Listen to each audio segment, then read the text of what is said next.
Hello, everyone. Today is special because the person I have with me is my older brother Ashok, who lives in Pune. Now, let's say something about him. If he had born in this century, he would have already done a couple of tech startups. But the reality is that we were all born long ago, and he went on to get an MBA in finance from IIM Ahmedabad. But his tech skills and interests woke up after he retired. He has already filed a patent on 3D printers in the US. But that's not what we are going to talk about here today. We are going to talk about a RootFeast methodology that he has created since then. What's this methodology? It's a low cost, organic way of growing fruit trees and timber trees, even in poor quality soil with much less water than drip irrigation. Now, that's a big claim. How did he do it? Well, he didn't reinvent the wheel. He looked around and saw what was available already, but he connected the dots. And it wasn't enough. He added his own masala to it and made it work. So it's called the root feast method. It has great potential in India and abroad. So I'm going to ask him two questions about this, and we will come back in later videos with more details. So hang on. Here we go. First question. Why have you called it Root Feast? I have called it root feast methodology, and I will try to answer why I have used these three words. I will start with the end methodology. Why do I call my creation a methodology rather than a technology? When you will see what I have created, you will not see any machine. It has almost zero parts, and yet it delivers what we want it to do. And it's based on a revolutionary type of engineering, which I won't waste your time describing. But the word methodology focuses that what we are doing is helping a tree to grow by doing certain steps. And those steps are not rigid, they are not a formula based. You are free to change those and see the results for yourself. The whole thing is an open source. If you follow what I have said, it works. If you adapt it, it may work better or it may not work that well. But mostly it will still work despite what you do. So that explains the methodology part of it. So there's no machine. It's not a The, the, technology. There's no device. the attempt is to remove the device and get the functionality we want. Okay. All right. So So let's go. we are not trying to make machine components. We are trying to eliminate all components that are redundant and not required. Okay. That's how you make it Okay. low cost. Yeah, that's how you make anything reliable, because if there is no part, it has highest efficiency and highest uh, reliability. There is nothing to fail. Okay. All Okay. right. Anyway, so that is one. This is not a new way of thinking for me. All my life, I have been trying to work and do more with less and less. Okay. Okay. The second word that is used is called feast.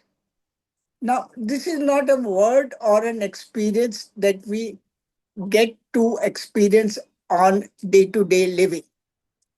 A feast means that a person can go on eating whatever he wants, whenever he wants, and the person providing the feast will go on supplying. Most of us are used to going to a restaurant and being given a fixed quantity of food in a particular order. In a South Indian restaurant, if you ask for dosa in the afternoon, you will be completely denied, saying that is a breakfast item. Here, what we are trying to do is make water available to the root in the quantity and at the time the root wants to consume it. We are not imposing any limitation that we will water the root only with 5 liters of water once a month. Anytime, every time that the root wants some water, it is made available to it automatically Okay. without any electronics or controls or any such thing. Okay. The aim is to make the process automatic, and we are subservient to the root's wishes. It wants to take up more water, it will get more water. It wants to take up less water, it will get less water. Okay. So the person who's feasting So is the just one tree second. Just because it is according to the root's desire, that's why it's cheaper than drip irrigation. well, the aim was this to allow the root and the tree to grow in whichever conditions it is planted. The Okay. aim was not to reduce cost, but when you do efficient engineering, better quality and reduction in cost follow. Okay. Unless you are cheaper than the previous, you are not better in quality. Okay. Any solution which is more costly than the previous one is bound to be of poorer quality. Okay. But it's Okay, not so just water. You can also give it fertilizer, right? Because some fertilizer is needed. well, we will see. The roots will tell us what is needed, what is not needed. We will give. Okay. Okay, All right. so the Anything else person you who, want to add here on yes, the word yes, yes. root So the feast? first word is root. Yes. When we say it is the root that is feasting, we have to compare it with the traditional way of watering a tree. Okay. The water is given on the top of the soil, either through a bucket or through a sprinkler system or any other method, but it's given to the soil. So we are not watering the soil. We are not allowing the sun to eat away this water by evaporation. Majority of water that we give to a tree is wasted in two different ways. One is capillaries draw it away from the root or the trunk of the tree. And secondly, when the sun shines, the heat causes that water to evaporate. And that evaporation results in the capillaries in the soil pulling up the water which has gone below the surface level to the surface. And again, sun gets a second chance to evaporate. The roots are the last set of people to get hold of that water. Okay. So, It's a fact not very well known that rainwater hardly ever reaches a depth of 10 inches. Okay, so if you want to feast the root, you have to avoid adding in any water up to 10 inches of depth.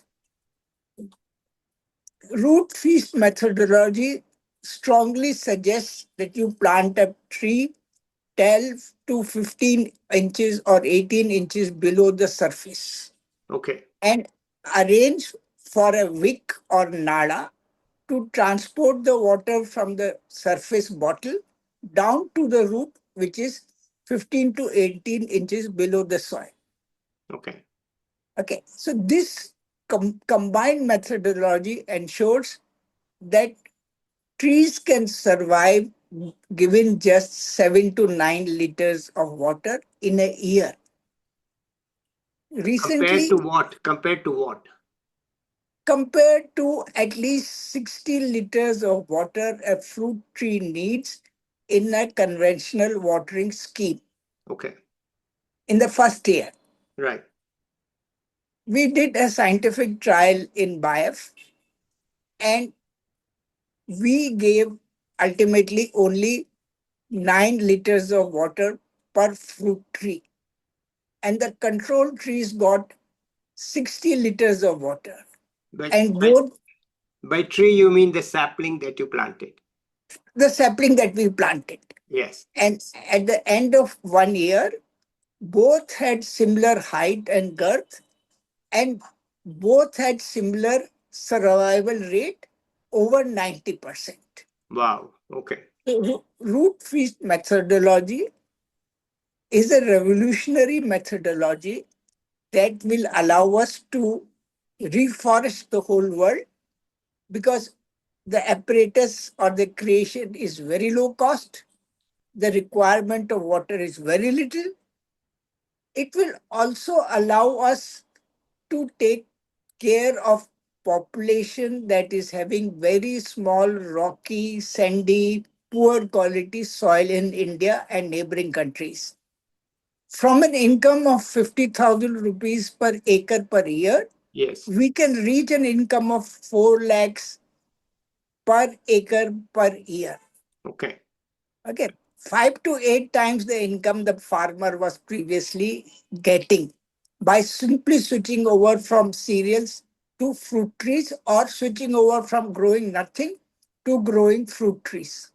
Or timber This tree. is the timber tree will not give so much money because there is no immediate market. Carbon credit is not something that an ordinary farmer can tackle to earn some income. So if we are talking about bulk of India, they can earn income only from fruit trees and other crops that are intermingled with fruit trees. Okay. Good. So, what is the scope for this in India?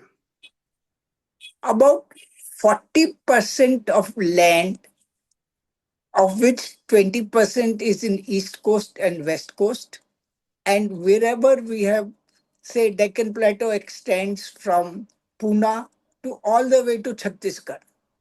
So there are huge tracts of land in which essentially tribals and poor people live. In all those areas, we can revolutionize the people's lives. Okay. So, basically, in the end, from society's point of view, it's not just being green for the sake of carbon, it's being green for the sake of the income of the poor people. Yes, they will no longer be poor and they have a very simple way which involves almost no labor. Okay. In certain experiments which we have done and others have also replicated, Hmm. we only need to refill a 2 liter bottle once every 6 months for the tree to grow. Okay. That's the total amount of labor that is required. All right. Uh, You used one word which many people may not know, BIF. Could you tell us what is BIF? It is a third ashram that was set up by Mahatma Gandhi. Two are well known. This is not so well known. Mahatma Gandhi had intended that this would be a medical ashram looking after the poor people, agricultural people. The in charge of this ashram came back to Gandhi and told him, "Sir, I know why the poor people are sick. Hmm. It's not that they need medicines, they need income. They Ah. have no money to buy anything. Hmm. They are starving." Hmm. And he converted this into a ground for crossbreed cows and is the basis of the milk revolution we have. Amul is only a milk collecting agency. Somebody has to provide the cows which give the additional milk. And that is the role of BIF, a hidden role not well known as Amul is. So BIF has a very long history of dedicated hard work with honesty. So, where are they located, Shami?